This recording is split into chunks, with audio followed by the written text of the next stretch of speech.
Oi, tudo bem? Esse é o BTC Money, seu programa de finanças pessoais, economia e investimentos da BTC.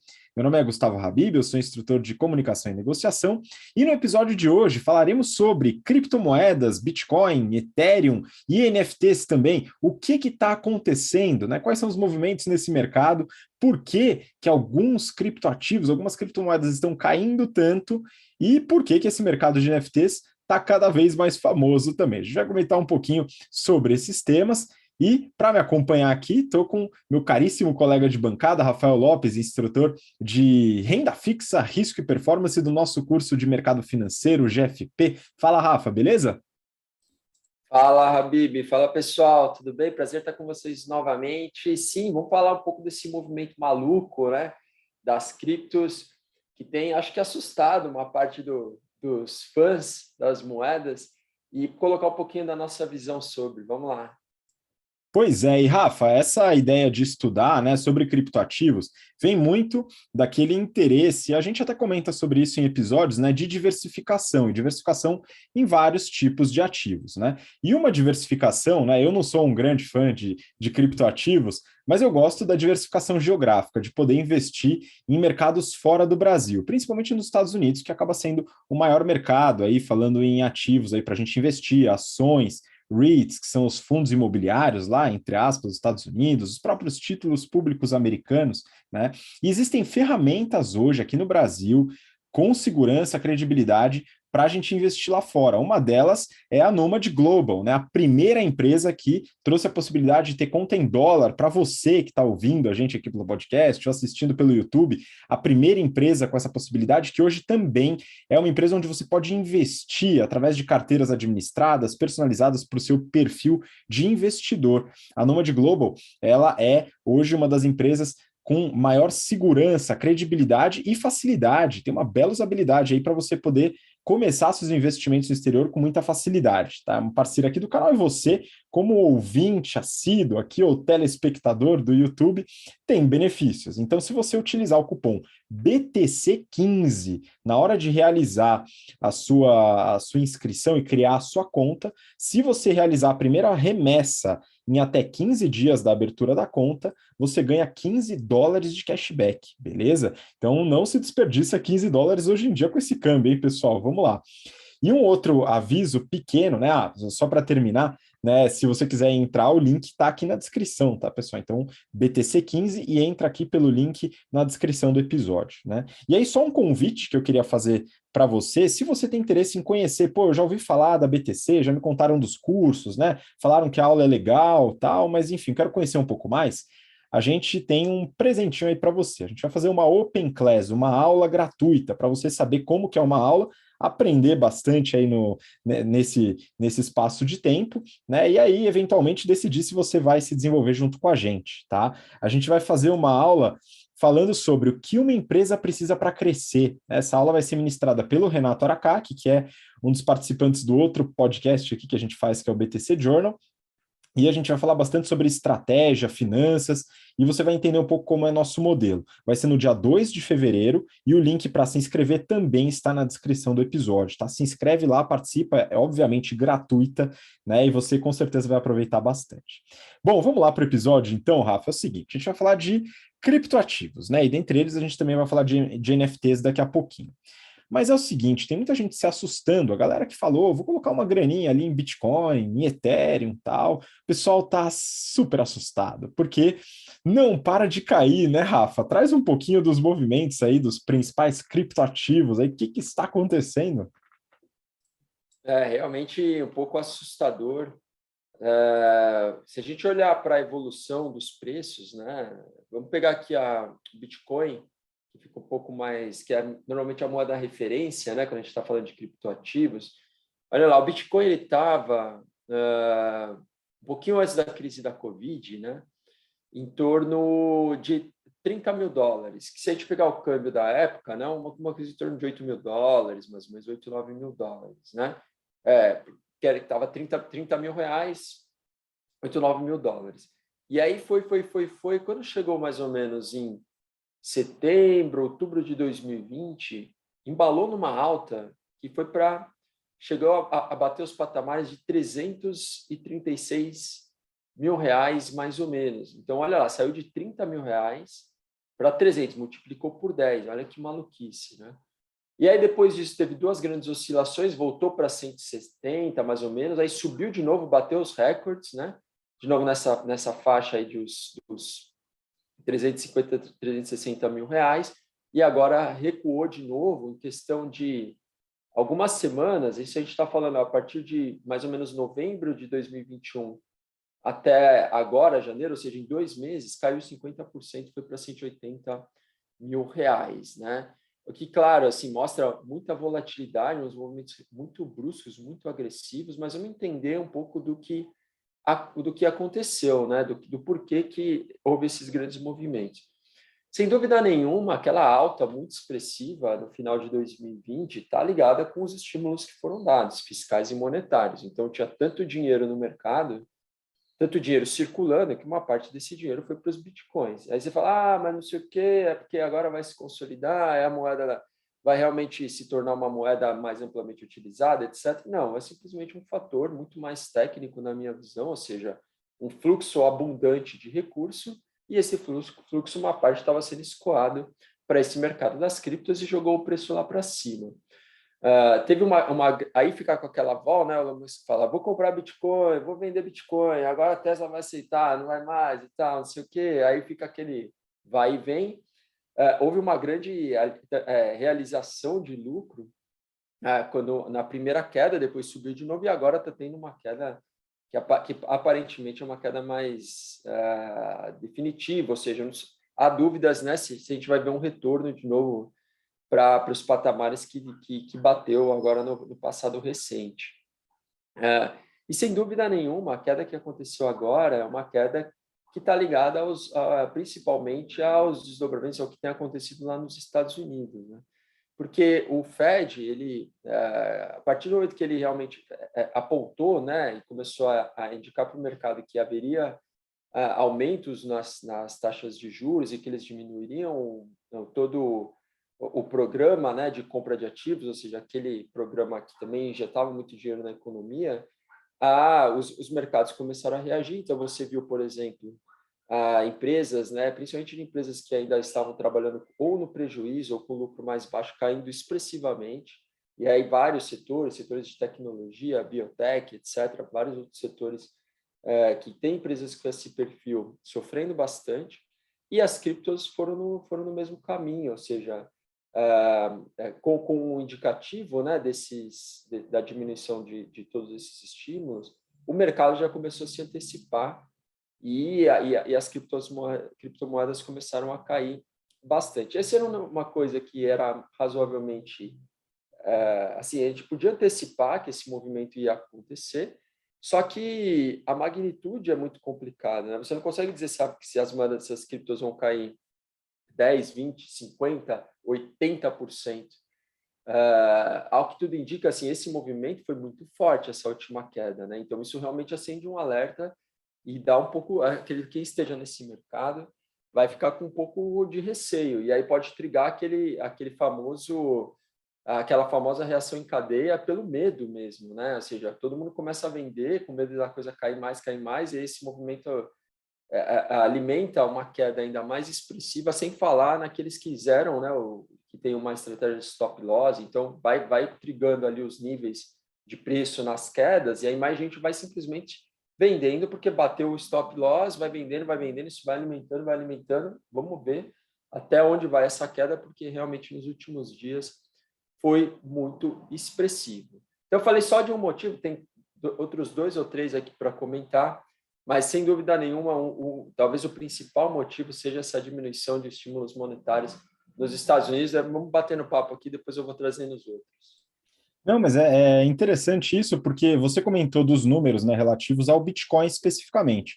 Mas para você que está ouvindo, e enfim, esse assunto é razoavelmente novo para você, há vários tipos de criptoativos, né, e várias criptomoedas, entre aspas, aí que a gente pode comentar, né? Uma delas é o Bitcoin, a mais famosa, a mais negociada.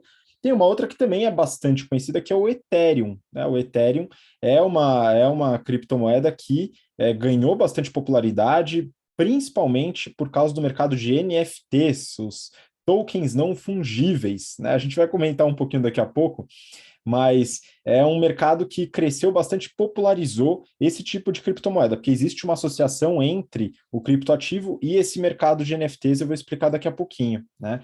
E aí eu peguei até uma reportagem aqui, só para citar mais um, viu, Rafa?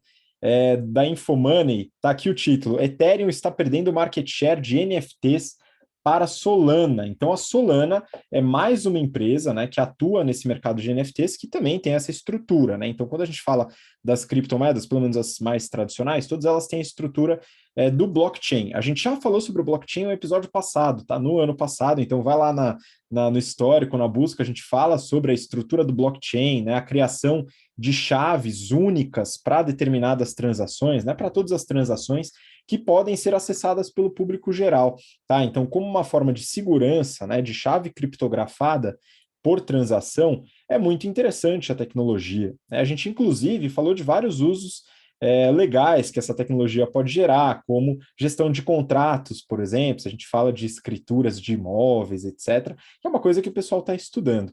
Mas aqui eu dei o exemplo aqui de três redes, né, de criptoativos que eu acho que estão ganhando bastante destaque. Depois eu volto para falar de NFT, mas continua aí, Rafa. Fala um pouquinho dos outros motivos aí para a gente finalizar o assunto criptomoeda.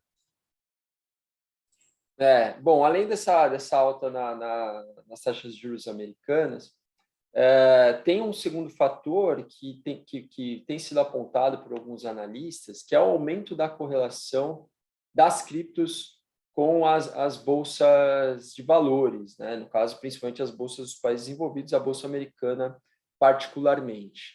E a bolsa americana está caindo, né? Ela está caindo também por conta, acaba sendo o mesmo motivo por trás, né? Principalmente por conta dessa diminuição de estímulos monetários, mas isso é interessante pelo seguinte: existe uma parte do mercado, vamos dizer assim, que advoga, defende que quando as taxas de juros nos Estados Unidos sobem, o Bitcoin tenderia a responder positivamente, não negativamente. Qual que é o argumento, qual que é o racional que está por trás disso? Que o Bitcoin ele é um ativo alternativo, vamos dizer assim, né? Em que você, no momento que a bolsa estivesse caindo, você justamente correria para o Bitcoin como um ativo de proteção, quase num cenário de queda das bolsas, né? Uma outra linha de argumentação fala que o Bitcoin ele serve como uma proteção contra a inflação, na medida em que, se as moedas fiduciárias tiverem problemas no futuro, né, ou seja, se realmente elas passarem a ser moedas que perdem muito poder de compra ao longo do tempo, o Bitcoin ele serviria como uma proteção. E olha como isso é meio contraditório, né? Porque o Fed agora está subindo taxa de juros justamente para segurar, ou seja, para combater a inflação. Então, se ele está subindo taxa de juros para combater a inflação, significa que a inflação vai ceder no futuro próximo, né? Ou nos próximos meses ou semestres. Bom, então, assim, está subindo taxa de juros, isso por um lado, né? Para quem argumenta que isso protege o Bitcoin, ou que isso levaria a uma valorização do Bitcoin, está entrando em choque, em conflito direto com aqueles que argumentam que o Bitcoin serve como uma proteção contra a inflação, né? Porque se sobe a taxa de juros, você, em tese, fortalece a moeda que é remunerada por aquela taxa de juros, portanto, você, né, que é a mesma coisa que você falar que está diminuindo a inflação, portanto, você diminuiria a atratividade para o Bitcoin e aumentaria a atratividade das moedas fiduciárias, né? Ou seja, são argumentos conflitantes. Será que o Bitcoin, na realidade, ele é uma proteção contra a inflação, ou será que ele ganharia valor no ambiente de alta das taxas de juros? Assim, definitivamente, a argumentação que fala sobre o Bitcoin como uma alternativa em ambientes de alta dos juros, para mim, não consigo nem entender muito por que disso, qual seria o racional. A ideia de que o Bitcoin é uma alternativa em ambientes de alta inflação, aí até poderia fazer sentido, porque sim, você fala, nossa, então o Bitcoin, que é uma moeda, né, não fiduciária, seria uma moeda que, em tese, se performaria um pouco melhor em ambientes de alta inflação, dado que as moedas fiduciárias estariam perdendo valor, né? Então, nesse sentido, sim, toda vez que tiver alta nos juros, você fortalece a moeda fiduciária, as bolsas tenderiam a cair, principalmente, de novo, né, aqueles setores e empresas um pouco mais vulneráveis, e a tendência é que as criptos caiam também, ainda mais quando a gente está falando de um passado recente que houve certamente, assim, naturalmente, muito obviamente, uma euforia que levou a preços, né, realmente muito, muito altos. Então, era natural imaginar também que houvesse uma correção. Aí, de novo, vamos ver um pouco até onde vai essa correção. Bom, só para fechar os outros dois argumentos, né, as outras duas possíveis causas aí da queda do Bitcoin, que é o confronto, né, a dificuldade que alguns países e bancos centrais estão tentando impor aos criptoativos. Então, a última notícia agora é que a Rússia quer banir o Bitcoin. A gente sabe que a China também tem várias iniciativas no sentido de dificultar, por exemplo, a atividade de mineração de criptomoedas no território deles. Então, os bancos centrais não querem perder esse poder fiduciário, justamente de ter controle sobre a moeda, vão fazer tudo e mais um pouco para dificultar a vida ou o desenvolvimento, a evolução das criptos. Até que ponto eles vão conseguir segurar esse potencial movimento, a gente não sabe, mas vão tentar, isso não há dúvidas, né? E, por fim, uma venda de bitcoins para dar liquidez para fazer frente a outras perdas, né? Então, por exemplo, o cara que está perdendo dinheiro na bolsa e vende bitcoin pode ser para honrar uma margem ou mesmo para tentar conter um pouco do prejuízo, né? Além daquilo que eu comentei com você, eu estava falando aqui que são os próprios movimentos técnicos de stop loss. Você tem isso tanto em estratégias que são mais quant, que são estratégias de trade com robô, mas também as pessoas, aqueles que tradam mesmo o humano tradando ali, se ele tiver um processo de disciplina determinado, vai passar de determinado ponto, ele vai vender também, né? Então, eu acho que esses são alguns dos principais motivos dessa queda muito forte que a gente está vendo nas criptos. Pois é, acho que até para introduzir o assunto de NFTs, né, vou puxar aquilo que você colocou como os argumentos, né, que são conflitantes. E o que eu ouço, Rafa, de pessoas que investem em criptoativos são basicamente duas justificativas diferentes para investir em Bitcoin ou demais criptoativos, né? A primeira delas é a pura especulação, né? Ou tem gente que usa lá o FOMO, né? O Fear of Missing Out, né? De ficar com medo aí de todo mundo investir, o negócio subir e você ser o único pobre da sua turma, né? Enfim, mas aqui está relacionado ao processo especulativo, né? Então, Bitcoin, apesar de ter a mineração, etc., muito do preço se dá ao movimento de compra e venda, né? E aí o que acontece, né? A pessoa vai lá, tenta achar uma baixa e vender numa alta, né? Então aqui a gente fala do puro movimento especulativo, né? Pouco baseado em eventuais fundamentos. O segundo, e aí tentando trazer uma fundamentação para o investimento de criptoativos, é justamente essa descrença nas moedas fiduciárias ou moedas estatais, né? Então, o fato dos governos emitirem suas próprias moedas, né?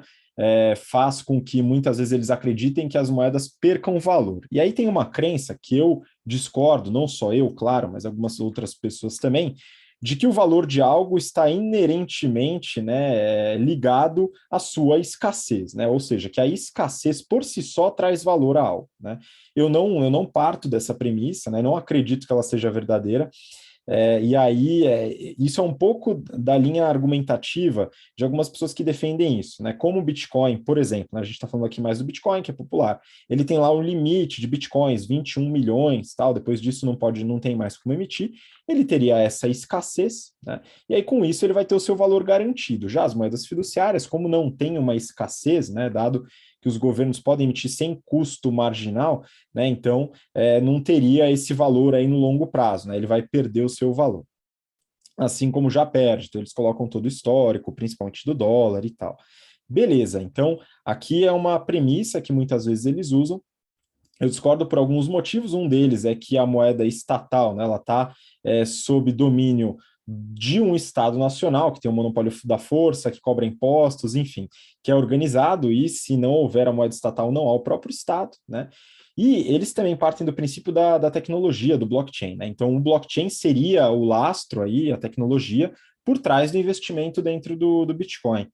Mas aí também eu não sei se isso valorizaria o Bitcoin em si, né? Ou determinadas aplicações que as criptomoedas podem ter. E aí a gente vai para o NFT, que é uma dessas principais aplicações, né? O que dá para fazer diretamente com criptoativos, né? Então a gente já comentou sobre NFTs aqui, os non-fungible tokens, ou tokens não fungíveis, né?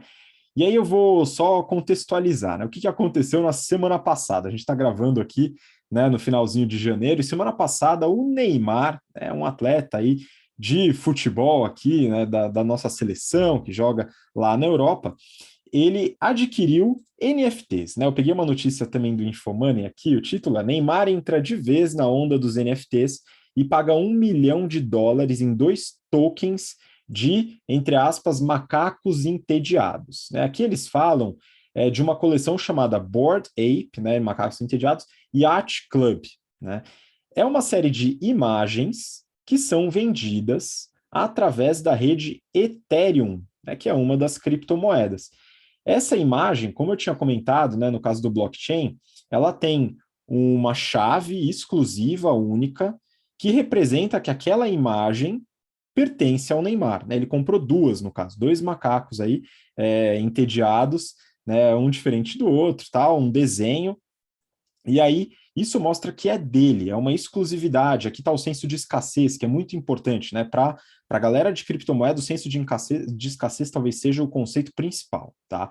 E aí, ele pagou US$ 1 milhão, né, nesses 2 tokens. E aí, as redes sociais, né, enfim, falaram de tudo, né? Que ele é gênio, que depois ele vai vender isso muito valorizado, né? E aqui está o aspecto da especulação, né? Comprar mais barato, vender mais caro, né, sem um determinado fator aí, um fundamento necessariamente suportando isso, né? Até porque a imagem vai ser a mesma coisa, ela é única, vai continuar sendo única, vai continuar igual, né? Mas aqui tem a questão da especulação, também parecido com obras de arte que se valorizam, etc. Beleza. Um outro ponto, né, é o pessoal que critica, né, falando, pô, o Neymar comprou 2 JPEG e pagou US$ 1 milhão, né? Aí falando que realmente não tem valor nenhum, né? Uma imagem que você pode tirar um print, que você pode imprimir, que você pode fazer o que você quiser com ela, mesmo que ela seja do Neymar, né? Porque, enfim, está na internet, está disponível, você pode copiar, né? Eventualmente, enfim, colocar na sua casa. Então, a gente teve uma série de debates aí nessa linha. E aí, entrando um pouco aqui, né? Eu comentei da notícia da Solana e do Ethereum, né? Então, o Neymar comprou através da rede do Ethereum, e o Ethereum, até pouco tempo atrás, Rafa, tinha 95% do mercado, isso no início do ano passado, 2021. O Ethereum era 95% do market share de NFTs, desses tokens não fungíveis, que eu vou explicar daqui a pouquinho. Mas ele está começando aí a perder esse completo monopólio. E a rede que tem entrado aqui mais forte nos NFTs, além do Ethereum, é a Solana. Né? Então a Solana já começou a pegar bastante desse market share e hoje o Ethereum tem aí em torno de 80%. Claro que ainda é muito representativo, mas diminuiu bastante. Né? Então é importante que o negócio está começando a se diversificar um pouco. Né? E aí, esse NFT do Neymar é um exemplo, né? Uma foto, é uma arte. O NFT pode ser uma música, né? Então você pode gravar uma música, ela fica disponível como um arquivo digital, e você cadastra ela numa rede, por exemplo, de Ethereum ou do Solana, e ela fica com aquele cadastro. Então, aquela música é única, né? E ela vai ter um proprietário, e aí, eventualmente, a pessoa compra. Né? Isso é algo que pode acontecer. E aí, o mercado ele pode ficar meio maluco.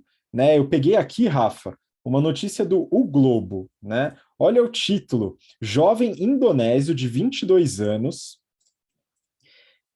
ganha US$ 1 milhão vendendo selfies em NFTs. Né? Então, o que aconteceu? Ele foi lá, fez um monte de selfie, colocou na rede, vendeu e ganhou US$ 1 milhão vendendo selfies. Tá? Aqui, enfim, o negócio está ficando meio maluco aí, né, pessoal? Mas tem gente que comprou, né? Vai saber o que se passa na cabeça da pessoa comprar essa selfie, mas tudo bem, né? Aqui a gente vê que existe o mercado. Só que esse mercado ele não é novo, viu, Rafa? Ele já começou antes da NFT, lá nos games. E a gente também comentou um pouco disso no passado, né? Os games, eles começaram com os produtos de vendas dentro do game, né? Ou in-game purchases, que são, por exemplo, roupas do seu personagem do game, armas para o seu personagem, onde você compra créditos, né, com o seu dinheiro normal, moeda fiduciária, você vai lá, compra crédito no jogo você tem a moeda do jogo, e você vai na lojinha e compra itens dentro do jogo. Esse mercado, ele cresceu muito, ele é muito grande hoje em dia, né, com vários jogos aí, também de plataformas grandes como a Activision Blizzard, que foi adquirida aí pela Microsoft. A gente analisa essa aquisição aí no episódio do Journal da semana passada. Então, vai lá dar uma conferida. Mas o mercado já se confirmou, ele existe. Mas não é NFT. O NFT, ele garante a esses produtos a exclusividade, aí de novo, o senso da escassez, né? Então ele vai lá e transforma, por exemplo, uma roupa exclusiva, uma roupa específica lá de um personagem que é única e que só você vai ter, né? As outras pessoas eventualmente até vão copiar, mas aquele é o seu, vamos dizer, o exclusivo, tal. E beleza. Aquilo começou também a pegar um pouco. Só que alguns gamers não gostaram muito da ideia, né? Então tem uma reportagem aqui do Financial Times, Why Gamers Are Turning Their Backs on NFTs, ou por que os gamers estão se virando contra as NFTs. E aqui a reportagem é bem legal, mas, enfim, resumindo bem porcamente aqui, né, ela fala bastante da preocupação dos gamers em relação ao aspecto ambiental das criptomoedas, porque consomem muita energia e tal, e você já tem os produtos para vender. Por que necessariamente tem que ter através de uma rede NFT, não pode ter dentro do próprio jogo, né? Então, um pouco desse racional, né? Então, talvez o pessoal que não faça tanta questão. Mas é um mercado que tá crescendo, né? A gente vê aí algumas personalidades adquirindo esses NFTs, né? Mas aí, Rafa, eu passo a pergunta para você, né? O fato de ser escasso, né? O que que segura de fato esse mercado, né? Será que isso realmente vai se popularizar, essa venda de selfies, venda de imagens, venda de músicas por NFT? O que que você acha? Assim, é realmente difícil de prever, né? O grande lance por trás desses tokens, né, é a ideia, a possibilidade de você conseguir dar propriedade de algo para alguém, assim, inequivocamente, né? Ou seja, você fala, essa obra de arte pertence ao Rafael, ao Habib, a qualquer pessoa.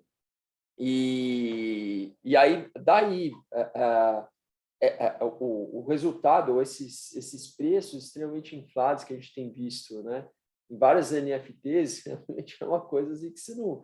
Porque o fato de você atribuir propriedade não tem uma relação direta com o valor que aquilo tem que ter, né? Ah, ok, você está tradando ali só porque é digital, só porque veio uma onda nova, você vai pagar quantos milhões forem cobrados por aquele determinado NFT, isso não tem o menor sentido, não tem o menor cabimento.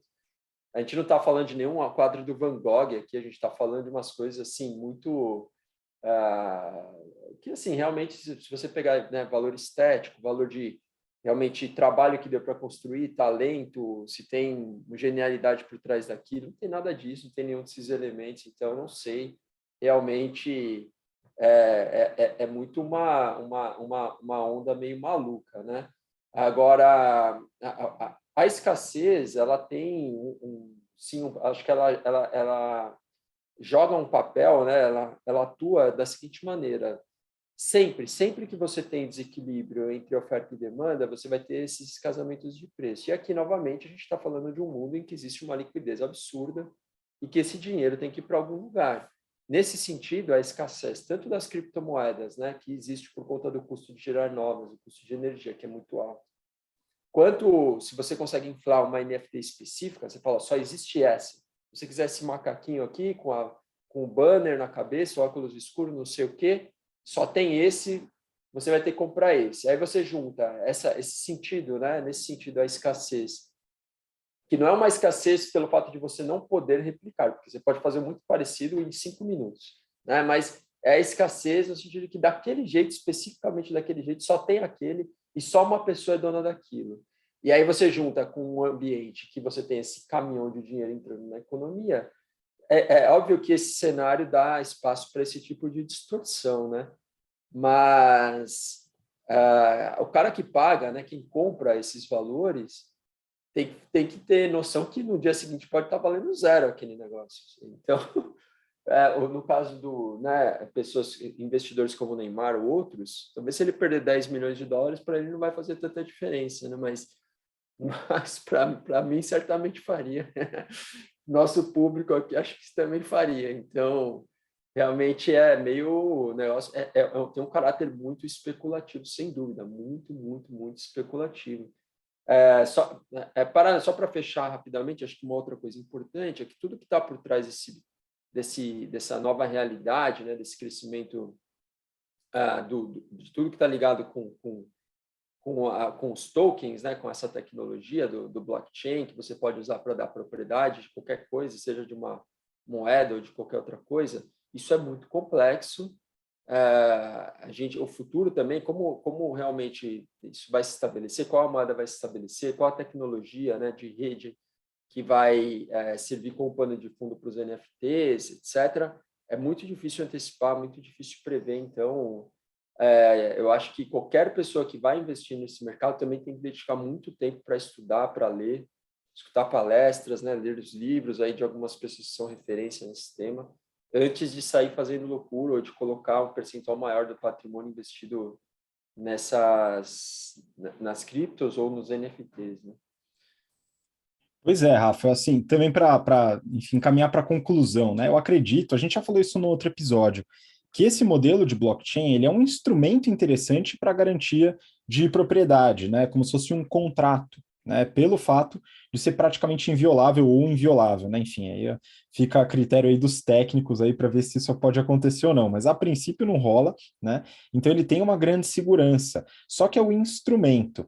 Então, quando você fala de qualquer coisa que é veiculada, como por exemplo as selfies desse garoto da Indonésia, né, ou até o macaquinho que o Neymar comprou, né, as pessoas acabam comparando muitas vezes com o quadro do Van Gogh, viu, Rafa? Ou com alguma música, alguma coisa que tem um alto valor, né? E você fala, pô, primeiro a arte é subjetiva, cada pessoa vê de uma forma, então às vezes o macaquinho, algumas pessoas podem considerar como tendo um valor artístico semelhante ao quadro Autorretrato do Van Gogh, por exemplo. Tudo bem, não cabe a mim julgar, né? Na verdade, eu até julgo no pessoal, mas aqui não vou julgar, não. Mas a questão né? Na época do Van Gogh, e muito tempo depois, enfim, durante toda a história, a grande maioria, mas a grande maioria das artes não tem valor nenhum. Né? São algumas pouquíssimas artes, não do Van Gogh, claro que tem valor, mas o Van Gogh é um dentre milhões de artistas que tiveram suas artes não valorizadas, né? Seja por qualidade, seja porque ninguém ouviu falar, enfim, motivos diversos, né? Isso, o que isso significa? O risco, né? É um altíssimo risco. Não é porque algo é NFT que ele vale necessariamente, assim como não é porque algo é uma arte que ela necessariamente vale, né? Então, se há valor naquela arte, é pela arte, né? Seja ela como for, não por estar em um determinado instrumento. Instrumento é uma outra característica, né, ao meu ver aí, que pode ter o seu valor como instrumento, como eu acredito que tem, né? Mas a arte em si, pelo menos os Bored Apes aí, eu acredito que são de extremo mau gosto, mas aqui é uma opinião, e opinião cada um pode ter a sua, né? Enfim, e aí esse foi o papo de hoje, tem que tomar muito cuidado, né? E partir do princípio da diversificação que o Rafael comenta muito nos cursos, né? Inclusive, Rafa, fechou o Velho Investing Program com sucesso, primeira turma, o pessoal curtiu, como é que foi a experiência? Conta rapidinho e faz o convite aí pro pessoal aguardar aí a próxima turma que vai rolar em breve. Foi maravilhoso. Eu e o Santoro, a gente teve a oportunidade de ministrar esse curso. A gente está muito feliz, porque era um tema que há bastante tempo a gente queria trazer para o nosso público, um tema que chama muito atenção, que é do interesse de várias pessoas, pela aplicação na vida pessoal e profissional. E ficamos muito contentes ao ver os retornos, né? O curso terminou no sábado, os feedbacks, todo mundo muito contente. Sem dúvida, mais um curso que vai se consolidar na nossa plataforma. E lembrando que os nossos cursos são oferecidos dentro da BTC de tal maneira que aqueles que fazem mais de um curso têm vários benefícios, vantagens que a gente oferece, ou seja, a ideia é a gente pensa realmente no portfólio de cursos como sendo um portfólio encadeado, né, complementar, e mantendo a alta qualidade dos cursos que a gente tem oferecido, é muito importante, traz muito valor agregado para o nosso aluno fazer realmente os cursos em cadeia. E o Velho Invest é mais um desses cursos, então fechamos com chave de ouro e está todo mundo muito feliz, sem dúvida. E agora a expectativa para a segunda turma, que logo, logo a gente vai programar e vai lançar também. Isso aí. Boa, isso fica de dica aí, pessoal. Para quem faz o General Finance Program da BTC, tem um descontão para fazer o Velho Invest, como o Rafa falou. É interessante aí a gente fazer aí numa ordem para você pegar o conhecimento como um todo, né? E a nossa ideia aqui é te desenvolver o máximo possível. Rafa, muito obrigado pela participação de novo. Eu que agradeço, um grande prazer. Valeu, até o próximo BTC Money. Grande abraço para todo mundo. Obrigadão e obrigado você que acompanhou a gente até agora, pelo interesse, pela paciência. Semana que vem estamos de volta para mais um BTC Money. Um grande abraço, até lá, tchau, tchau.